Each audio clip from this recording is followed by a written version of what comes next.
اس channel میں آپ کو وہ کچھ ملنے والا ہے جو آپ کی زندگی کے لیے بہت ضروری ہے۔ آپ اپنے تجربے کو اپنی اگلی نسل میں منتقل کریں۔ آپ انہیں وہ جلدی سکھائیں جو آپ نے بہت دیر سے سیکھا ہے۔ یہی تربیت ہے، یہی ذمہ داری ہے۔ اس چینل کو سبسکرائب ضرور کر لیں اور بیل آئیکن کو ضرور پریس کر لیں۔ یہی وہ تعاون ہے، یہی وہ فیور ہے جو آپ میرے لیے کر سکتے ہیں۔ بسم اللہ الرحمن الرحیم۔ السلام علیکم۔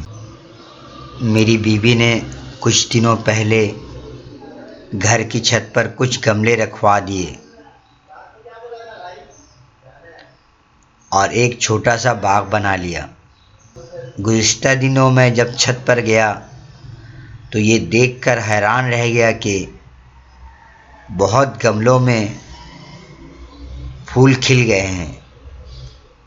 لیموں کے پودے میں 2 لیموں بھی لٹکے ہوئے ہیں اور 2-4 ہری مرچ بھی لٹکی ہوئی نظر آئیں۔ میں نے دیکھا کہ گزشتہ ہفتے اس نے بانس کا جو پودا گملے میں لگایا تھا اس گملے کو گھسیٹ کر دوسرے گملے کے پاس کر رہی تھی۔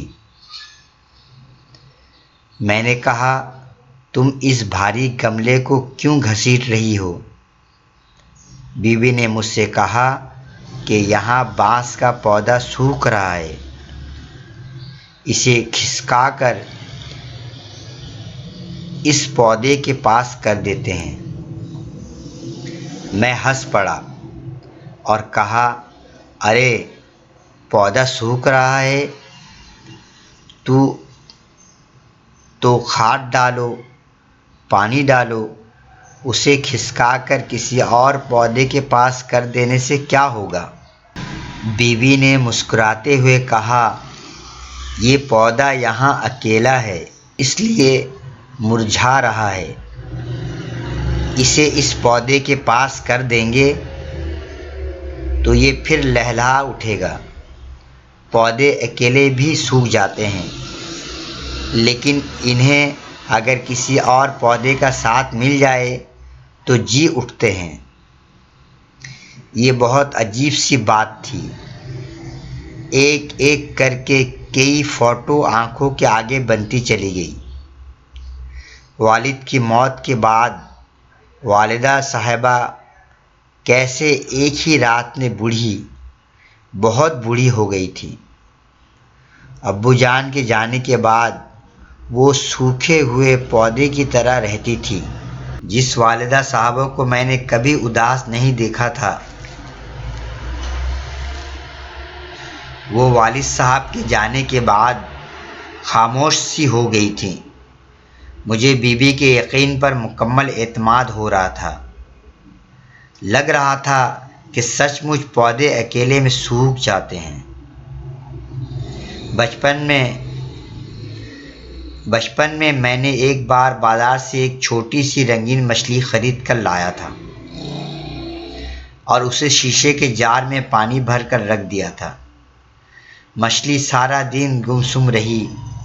میں نے اس کے لیے کھانا بھی ڈالا لیکن وہ چپ چاپ ادھر ادھر پانی میں گھومتی رہی اور اس کو ڈالا گیا سارا کھانا جار کی تہہ میں جا کر بیٹھ گیا۔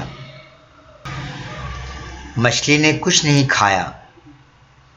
2 دنوں تک وہ ایسی ہی رہی اور ایک صبح میں نے دیکھا کہ وہ پانی کی سطح پر الٹی پڑی تھی۔ آج مجھے گھر میں وہ چھوٹی سی مچھلی یاد آ رہی تھی۔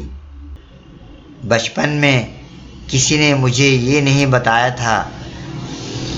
اگر معلوم ہوتا تو کم سے کم 2-3 یا ساری مچھلیاں خرید لاتا اور میری وہ پیاری مچھلی یوں تنہا نہ مر جاتی۔ مجھے لگتا ہے کہ دنیا میں کسی کو تنہائی پسند نہیں، آدمی ہو یا پودا، ہر کسی کو کسی نہ کسی کے ساتھ کی ضرورت ہوتی ہے۔ آپ اپنے ارد گرد جھانکیں، اگر کہیں کوئی اکیلا نظر آئے تو اسے اپنا ساتھ دیجیے۔ اسے مرجھانے سے بچائیں۔ اگر آپ اکیلے ہوں تو آپ بھی کسی کا ساتھ لیجیے۔ آپ خود کو بھی مرجھانے سے روکیں۔ تنہائی دنیا میں سب سے بڑی سزا ہے۔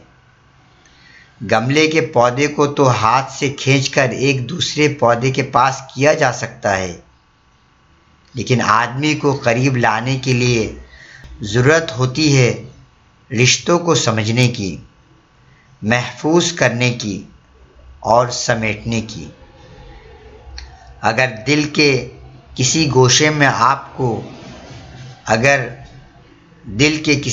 میں آپ کو لگے کہ زندگی کا رس سوکھ رہا ہے، زندگی مرجھا رہی ہے، تو اس پر رشتوں کی محبت کا رس ڈالیے، خوش رہیے اور مسکرائیے۔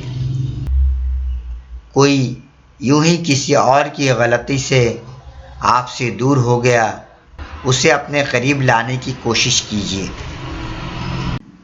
فکرمند ذہنوں، اداس چہروں اور غمگین دلوں کی یہی علاج ہے کہ اپنے آپ کو تنہائی سے بچائیے، دوسروں کو بھی تنہا نہ چھوڑیں۔